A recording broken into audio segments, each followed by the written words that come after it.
Yo, what's up guys? Sorry, I've been a little bit busy. I haven't made videos in a while, but we're gonna jump right into it and I got some more coming. So let's just watch it.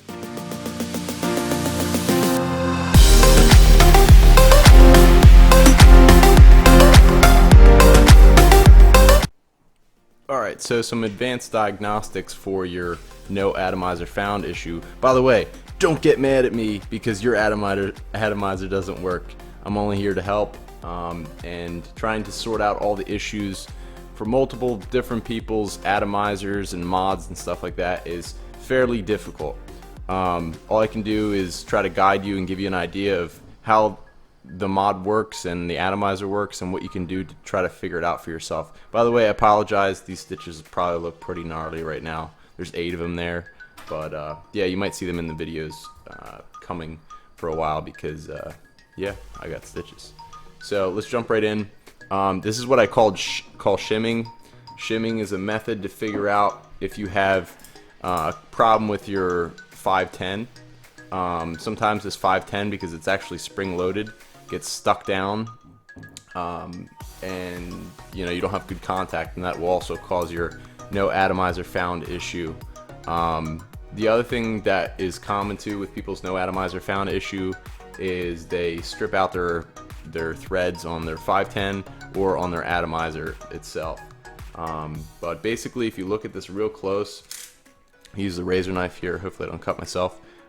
So this center post is actually one of the terminals, so I'm not actually quite sure which one's positive and which one's negative, but one is actually receiving power and one is bringing power back to the batteries, because you have to have that complete circuit.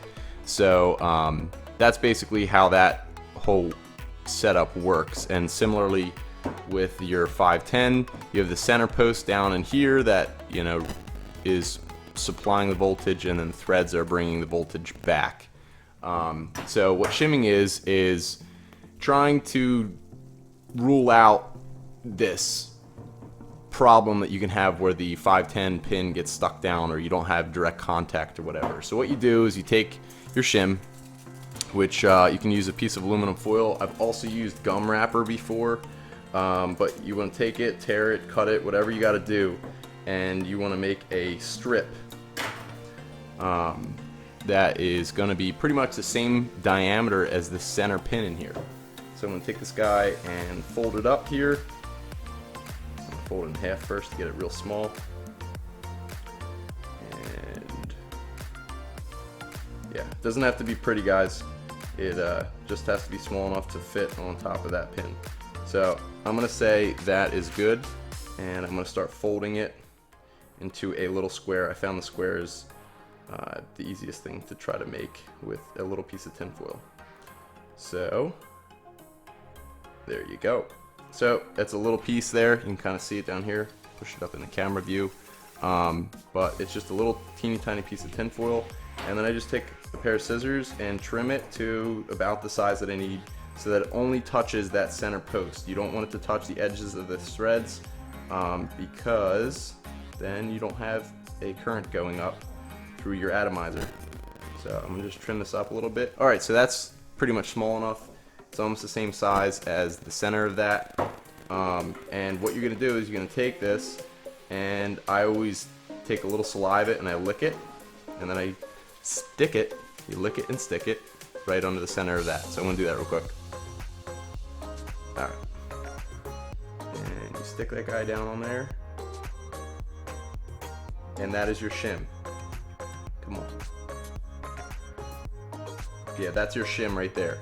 So that is gonna stick onto that pin, and you're gonna screw it in like so. Not too hard, okay? And then you fire up your vape, and you can see that I'm actually able to draw wattage through that piece of tin foil. Now I know I have direct contact, okay? So in the case of where your 510 was not touching your atomizer, now we have that little shim in there, and it's creating the proper current that we need. And that's all, guys. Just a little piece of tin foil or bubblegum wrapper. Just take the paper off the back of the bubblegum wrapper, and that will shim your atomizer if you have a No Atomizer Found issue.